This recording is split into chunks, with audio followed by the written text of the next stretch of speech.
अरे बाप, अरे लोग अपने मुंह पर हाथ रखेंगे, ओ भजिंदर सिंह क्या कर रहा तू? लेकिन जो पहरुओं की तरह गलत लोगों पर भौंकते हैं वो आनंद मनाए। उसने कहा तेरा मन कच्चा ना हो। जा, तेरे घर में 2 मोते होंगे यूट्यूबर वाले। बाइबल कहती है जो श्राप देने से प्रीति रखता है उस पर श्राप आ पड़ा। लिया ये भजिंदर सिंह ने भी ठान लिया है। बढ़ता चला जाऊंगा, मैं बढ़ता चला जाऊंगा। आमीन। इतने यूट्यूबर हैं बुराई कर रहे हैं, उनको कह रहा हूं आत्मा मेरे ऊपर आया हुआ है इस समय।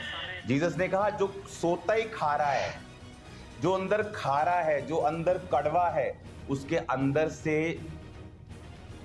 मीठा पानी नहीं निकल सकता। मेरे से ज्यादा किसी ने सहन नहीं किया होगा। बाप दादाओं की प्रॉपर्टी पे ऐश कर रहे होंगे तुम, मैं अपने बाप दादाओं की प्रॉपर्टी पर नहीं। अगर मैं सड़क पे जा रहा हूं, कोई बोले चोर चोर चोर, अगर मुझे गुस्सा लग रहा है तो इसका मतलब मैं चोर हूं। कि वो जो कड़क होते थे। हालेलुया। ओए तू मर जाएगा अगले साल। जय मसीह के मेरे सभी प्यारे मसीह भाई बहनों, कैसे हो आप सभी। मेरा विश्वास है कि आप सभी प्रभु यीशु मसीह में बहुत ही आनंदित होंगे। स्वागत करता हूं एक बार फिर से आपके ही अपने YouTube चैनल मसीह की बातें में। ये वीडियो आपके लिए मैंने इसलिए बनाई है दोस्तों कि आप सभी को परमेश्वर के बारे में, उसके पवित्र आत्मा के कार्यों के बारे में छोटी सी जानकारी दे सकूं। आपका कीमती वक्त ज़्यादा ना लेते हुए मैं इस वीडियो को प्रभु यीशु मसीह के सामर्थी नाम में शुरू करता हूं।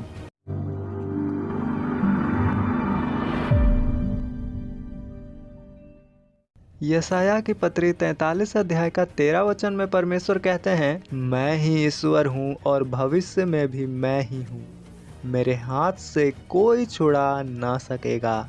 जब मैं काम करना चाहूँ तब कौन मुझे रोक सकेगा। हालेलुया। सच में दोस्तों, परमेश्वर महान है और वो अपना काम किसी भी रीति से कर लेते हैं, चाहे कोई कितना भी विरोध करे या उसे रोके। वो कहते हैं जब वो दंड देने के लिए किसी को पकड़े तो कौन उन्हें छुड़ा सकता है परमेश्वर के हाथ से।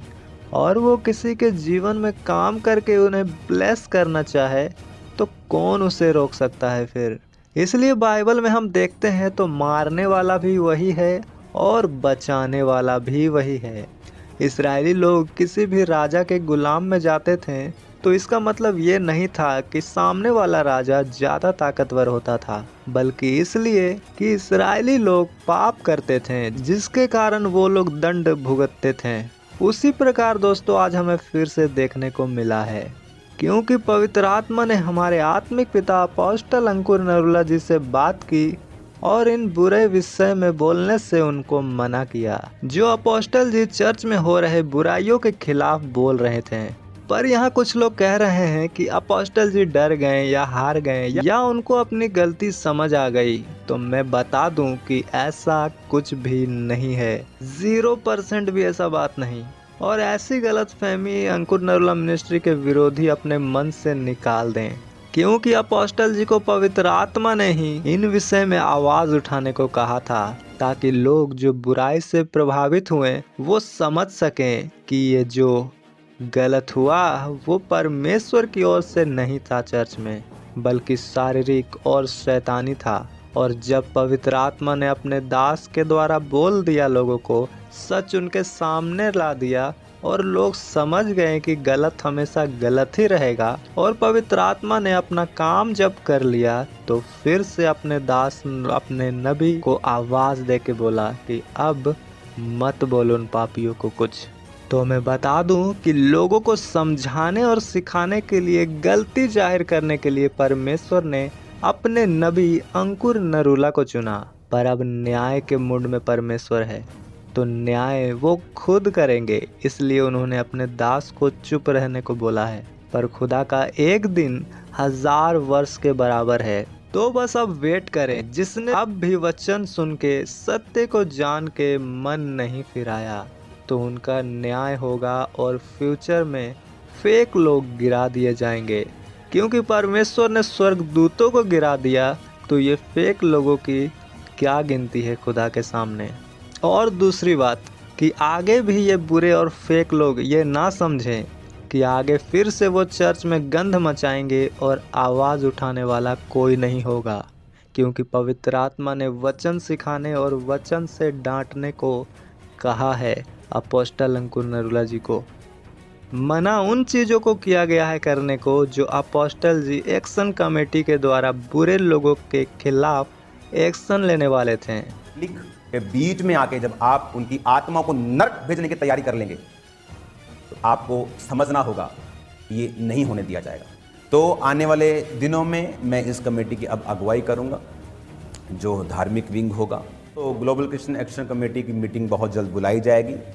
उसके पॉलिटिकल विंग अपना काम करेगा, लेकिन जो धार्मिक विंग है ये अब अपनी रीति के साथ काम करेगा और सब कुरीतियों के खिलाफ, सब कुकर्मों के खिलाफ, सब व्यभिचारों के खिलाफ ये खुल के खड़ा होगा। और अगर लोग नहीं सुधरे तो ये सब तरह के काम करेगा, वो लीगल हो, वो सरकारों से मिलना हो, वो कोई कुछ भी हो, ये काम किए जाएंगे।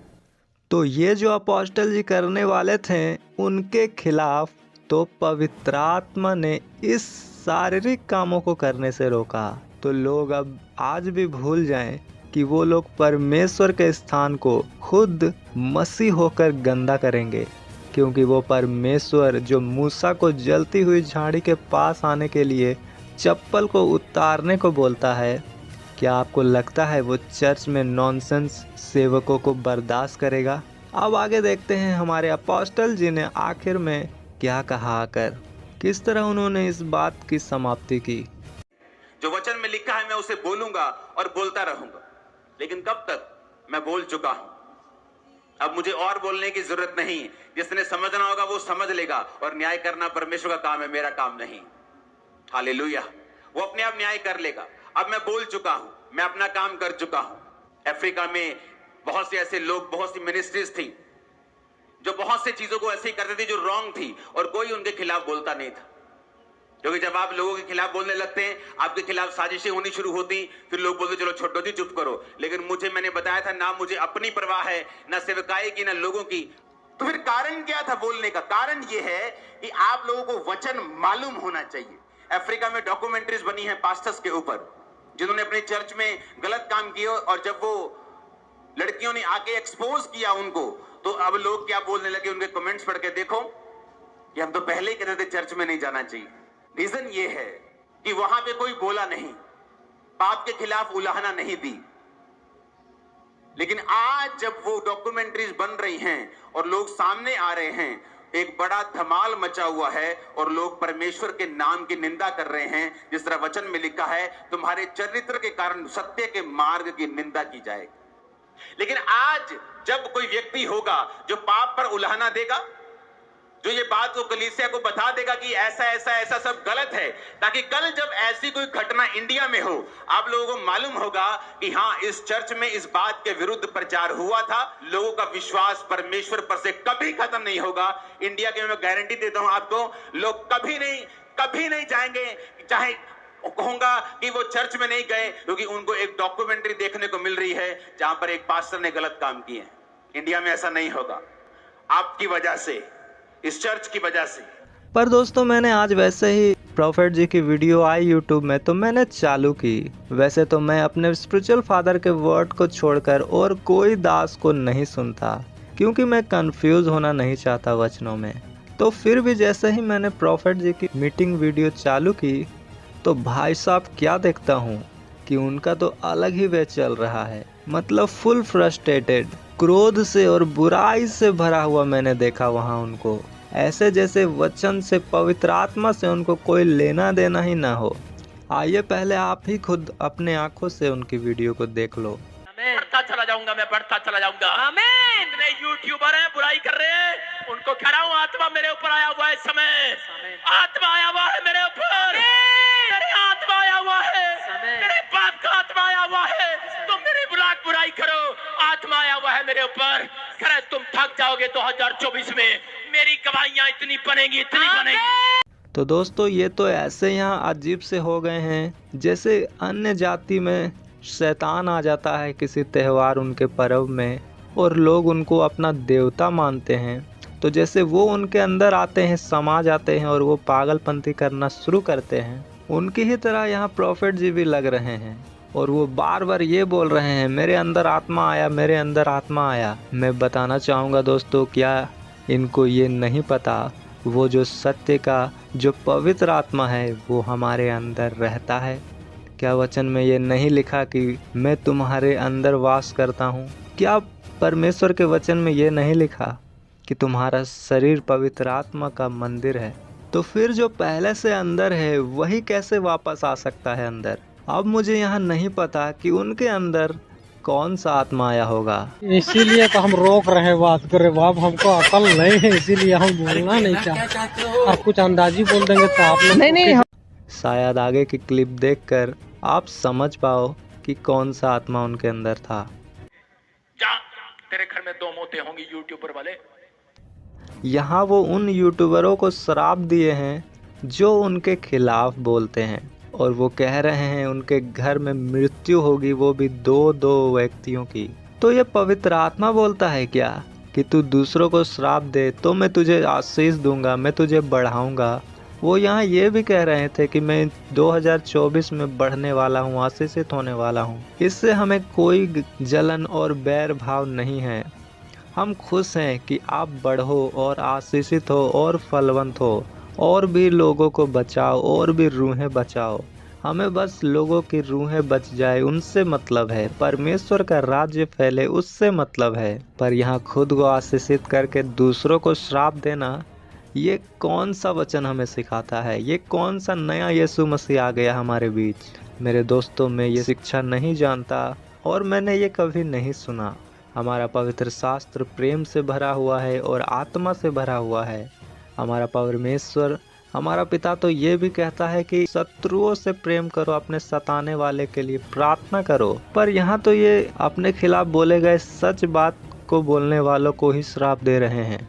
पर हमने नहीं सुना कि किसी के अंदर पवित्र आत्मा हो और वो किसी को श्राप दे कि तेरे घर में मृत्यु होगी।